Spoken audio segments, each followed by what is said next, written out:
تازہ ترین ویڈیوز کے لیے چینل کو سبسکرائب کر کے بیل آئیکن اور آل نوٹیفیکیشن پر کلک کریں تاکہ آپ کو ملے ہر اپڈیٹ سب سے پہلے۔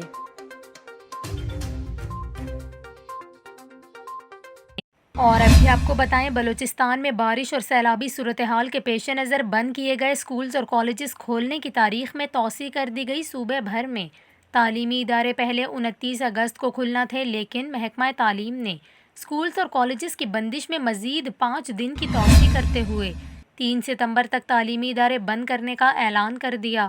صوبائی حکومت کا یہ کہنا ہے کہ کوئٹہ سمیت بلوچستان بھر کی جامعات بھی 3 ستمبر تک بند رہیں گی۔ وزیر تعلیم نصیب اللہ مری نے کہا کہ فیصلہ سیلاب و بارشوں کی تباہی کے باعث کیا گیا ہے۔